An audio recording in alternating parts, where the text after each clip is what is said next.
Notre objectif est non seulement de promouvoir l'entrepreneuriat, mais aussi d'accompagner les jeunes et les femmes qui sont les véritables moteurs du développement économique et social de notre nation.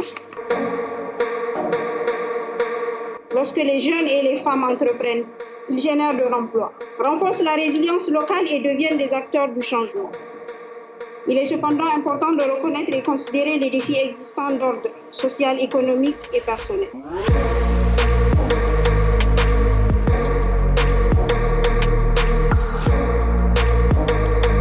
Le chef de l'État, il est vraiment porté beaucoup sur la jeunesse. Il est porté beaucoup sur l'appui des jeunes à ce qu'ils fassent l'excellence. Donc vraiment, c'est votre temps maintenant. Il faut que vous vous réveillez. Faites un mouvement d'ensemble là-dessus. Et Inch'Allah, nous pensons que dans un avenir très récent, vous allez voir des mouvements contraires. Il ne faut pas minimiser les choses dans la vie. Je vais vous raconter l'histoire d'un jeune. Il est venu à mon bureau, il m'a amené 2 millions. Il m'a dit non, peut-être que tu peux aider les gens, je veux que tu m'aides à aller aux États-Unis ou en Europe. Je lui ai demandé, j'ai dit, tu as 2 millions et tu veux aller quelque part? J'ai dit, nous on est partis, ce n'était pas la même chose. Et ça ne veut pas dire que parce que moi je suis parti, j'ai réussi, que toi tu vas aller réussir. Les contextes ne sont pas les mêmes. Après je lui ai demandé, tu es dans quel quartier?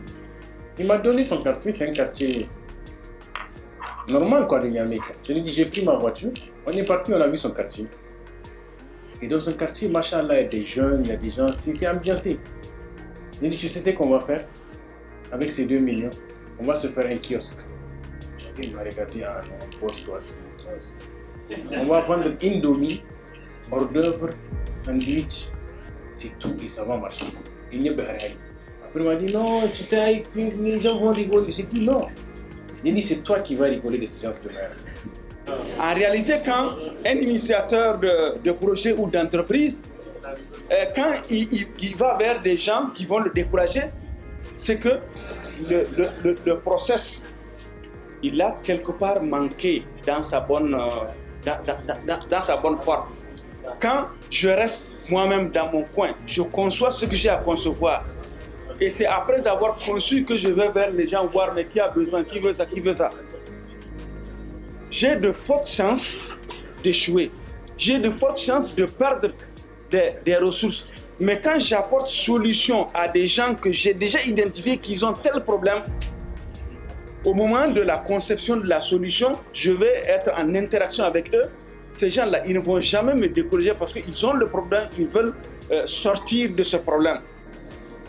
Vraiment, je l'ai forcé. J'ai dit, je ne le vends pas. Non. On a fait le truc, ça ne nous a pas dépassé plus de 700-800 000 quand on a créé la société.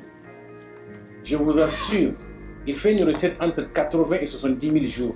Moi, j'ai une V8.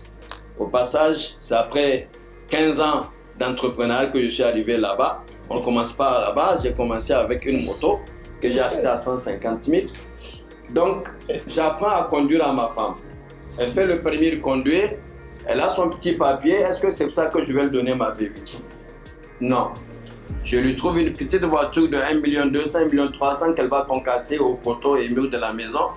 Quand elle va bien maîtriser en ce moment, je lui donnerai ma voiture. C'est la même chose pour le financement. Tu n'as pas l'habitude de croiser 2 millions, 5 millions, 10 millions. On te donne un financement, qu'est-ce que tu vas en faire?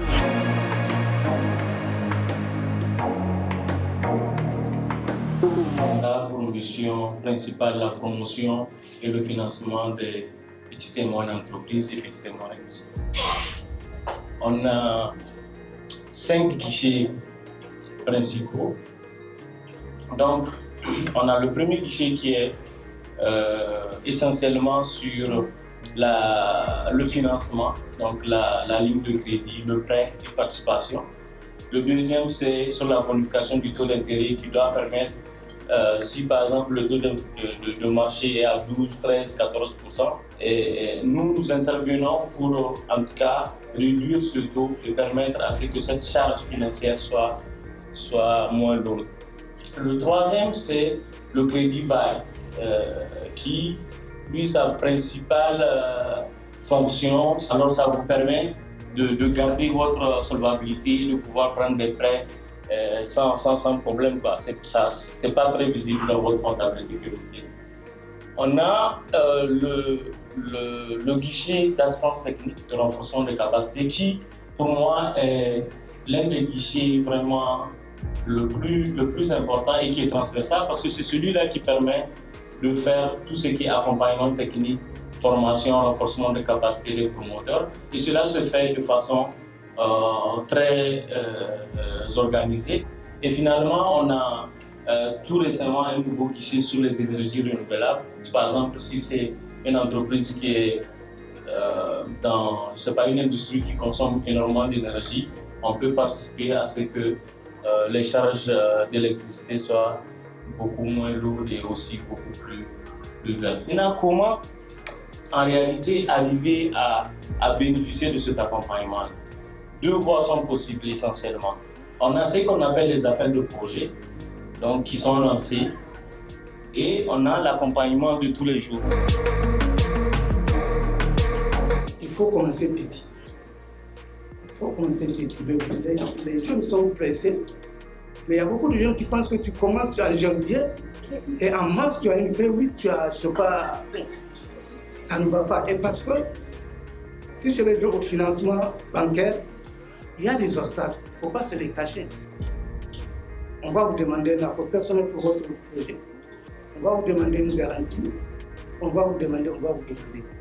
Mais quand on revient vraiment à l'esprit d'entrepreneur, il est facile de lever ces barrières-là. 3 principaux défis ont été relevés et qui nous ont permis de transformer ces défis en axes stratégiques donc, qui vont apporter la solution à ces défis-là. Le premier défi, c'est un défi, en tout cas, qui est en lien avec tout ce qui est mécanisme institutionnel et réglementaire. Le deuxième axe, je pense qu'on l'a évoqué dans les discours, dans tout ce qui a comme débat, en termes de défis, c'est le défi de compétences. Tout le monde peut entreprendre, c'est vrai, mais pour entreprendre aussi, on a besoin d'un certain nombre de compétences. Le troisième axe qui correspond donc à la solution du troisième défi, c'est tout ce qui est mécanisme de financement. Mais ce qu'il faut dire très souvent, dans l'expérience de ce qu'on a, très souvent les gens ne sont pas prêts pour le financement et ils veulent le financement. Donc quand ils viennent, tu fais une analyse rapide, tu te rends compte qu'ils ont beaucoup plus besoin de l'accompagnement technique, du conseil, pour mûrir, grandir, être plus fort. Mais ils te disent, moi je veux le financement. En toute opportunité, il faut se préparer, il faut être préparé pour la saisir. Si vous n'avez pas de compétences, vous devez avoir du marché. Si vous n'avez pas de compétences, vous ne pouvez pas avoir le financement. C'est pour ça que nous sommes beaucoup plus dans l'élan du renforcement de capacité au niveau du RESAEL. Et en relation avec le ministère en charge de l'entrepreneuriat des jeunes, nous travaillons beaucoup plus l'éveil et l'initiation entrepreneuriale. Et le ministère en charge de l'entrepreneuriat renforce l'initiation, mais va beaucoup plus au développement.